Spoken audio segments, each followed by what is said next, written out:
Halo rekan-rekan, selamat datang di Psikologi Kristen. Apa kata penelitian? Ini adalah wadah di mana saya akan membagikan wawasan tentang psikologi Kristen dari hasil-hasil penelitian.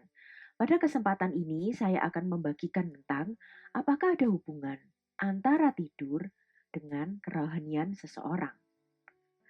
Bagaimana kabar Anda di masa pandemi COVID-19 ini? Apakah dalam beberapa waktu ini Anda memiliki tidur yang cukup? Mungkin ada di antara rekan-rekan sekalian yang mengalami susah tidur di masa-masa kita beradaptasi di masa pandemi COVID-19 ini. Mungkin ada di antara rekan-rekan yang ketika malam hari tiba sudah bolak-balik di atas tempat tidur, namun mata tidak kunjung terlelap juga. Mungkin ada di antara rekan-rekan juga yang sebenarnya merasa sangat lelah, sangat capek dengan begitu banyaknya perubahan dan hal-hal baru yang harus dikerjakan. Mungkin ada di antara rekan-rekan yang sebenarnya merasa sudah sangat capek dan ingin segera tidur. Namun nampaknya pikiran masih saja terus berjalan, memikirkan ini dan itu. Mungkin memikirkan hal-hal yang sudah terjadi pada hari itu. Mungkin juga memikir-mikirkan rencana-rencana apa yang akan dilakukan esok hari. Mungkin ada di antara rekan-rekan juga yang merasa cemas ataupun khawatir ketika memikirkan bagaimana perkembangan situasi di tengah pandemi COVID-19 ini. Pertanyaannya, kenapa ya seseorang bisa mengalami susah tidur? Ada berbagai faktor yang dapat menjelaskan kenapa seseorang mengalami susah tidur. Mungkin ada di antara rekan-rekan yang ketika waktunya untuk tidur justru masih memainkan gadget. Mungkin masih mengecek-ngecek status di sosmed. Mungkin ada juga yang masih berusaha membalas chat. Mungkin ada di antara rekan-rekan juga yang berusaha untuk mengupdate status dan sebagainya. Mungkin ada di antara rekan-rekan juga yang mengkonsumsi kopi ataupun bahan lain yang dapat membuat Anda sulit untuk terlelap.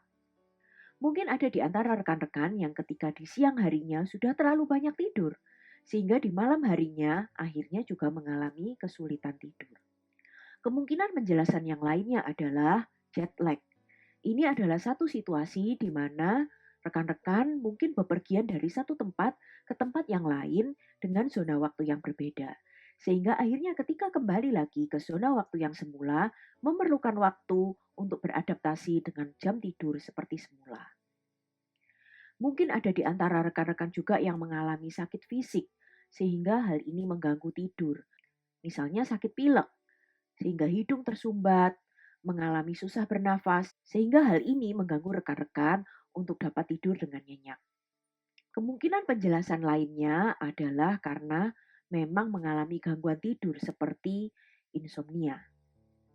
Dari berbagai kemungkinan faktor tersebut, apakah rekan-rekan pernah berpikir bahwa faktor kerohanian dapat berhubungan juga dengan susah tidur? Apa betul ada hubungan antara tidur dengan kerohanian seseorang? Ternyata menurut hasil penelitian jawabannya ada hubungannya. Sejauh ini hasil penelitian menemukan bahwa orang yang terlibat secara aktif dalam kegiatan rohani seperti berdoa, beribadah, menganggap imannya sebagai hal yang penting dalam hidup, mengalami kualitas tidur yang jauh lebih baik. Mungkin rekan-rekan bertanya, kenapa ya kok bisa demikian? Bagaimana ceritanya? Hasil penelitian dengan survei ke kelompok usia dewasa memberikan dua kemungkinan penjelasan. Penjelasan yang pertama, saat kita terlibat aktif dalam kegiatan rohani, kita mendapatkan dukungan dari saudara-saudara seiman kita. Mungkin ada di antara saudara-saudara seiman kita yang mengirimkan renungan, ada yang mengirimkan kesaksian, mengirimkan ayat-ayat firman Tuhan untuk mengingatkan kita lagi tentang apa yang kita yakini. Dan hal ini juga menolong kita untuk diingatkan kembali bahwa Tuhan sungguh hadir dan mengendalikan hidup kita. Jadi ketika kita menghadapi perjuangan hidup ini, kita disadarkan kembali bahwa iya ya benar, bahwa Tuhan sungguh-sungguh ada dan sungguh hadir di dalam kehidupan kita. Dan akhirnya ketika kita diingatkan akan hal seperti ini, kita menjadi memiliki pengharapan. Kata kuncinya di sini, pengharapan. Ketika kita memiliki pengharapan akan hari esok, hal ini menolong kita untuk tidak mudah khawatir dan menolong kita untuk memiliki pikiran yang tenang, dan hal ini menolong kita juga untuk tidur lebih mudah. Tidur adalah suatu waktu di mana kita sebenarnya tidak memiliki kendali akan apapun yang terjadi di luar kita. Kita juga tidak memiliki kendali akan apa yang akan terjadi keesokan harinya ketika kita bangun. Di tengah ketidakpastian tentang apa yang akan terjadi sewaktu kita tidur dan apa yang akan terjadi keesokan harinya ketika kita bangun, dengan menyadari bahwa Tuhan sungguh-sungguh hadir dan terlibat dalam hidup kita, bahwa Tuhan sungguh yang memegang hari esok, Tuhan yang memberikan kita hari depan yang penuh harapan. Hal ini akan menolong kita untuk memiliki pikiran yang lebih tenang dan menolong kita juga untuk akhirnya dapat lebih mudah tidur. Penjelasan yang kedua, dalam pengajaran Kristen, kita diingatkan bahwa tubuh kita adalah bait Roh Kudus. Sehingga kita menyadari bahwa tubuh kita adalah kudus dan kita tidak boleh sembarangan untuk memperlakukan tubuh kita. Dengan demikian, ketika kita mengalami stres ataupun menghadapi tekanan-tekanan dalam hidup, ketika kita ingat bahwa tubuh kita adalah bait Roh Kudus, kita tidak akan mudah lari kepada obat-obatan ataupun konsumsi bahan-bahan lainnya yang justru akhirnya berdampak buruk pada kesehatan kita dan juga akhirnya mengganggu kualitas tidur kita.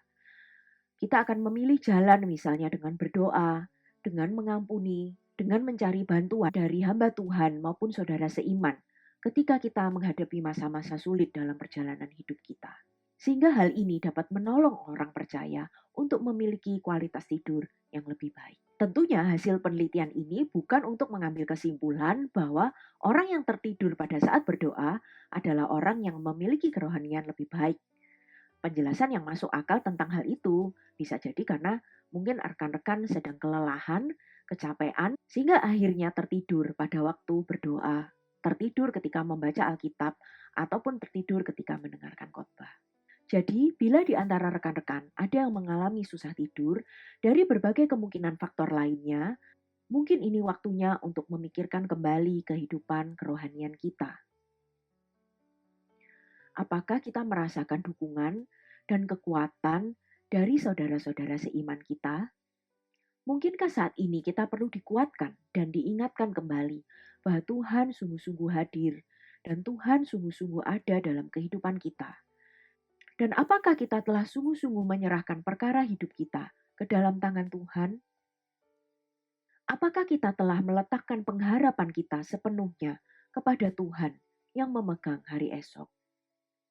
Dan apakah sejauh ini kita telah memperlakukan tubuh kita sebagai bait Roh Kudus sehingga kita juga berupaya untuk menjaga kesehatan tubuh kita dengan baik?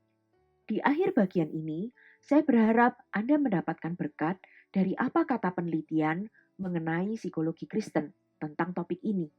Dan yang tidak kalah penting, di masa pandemi COVID-19 ini, saya berharap Anda dapat tidur dengan nyenyak. Terima kasih dan sampai jumpa di lain kesempatan.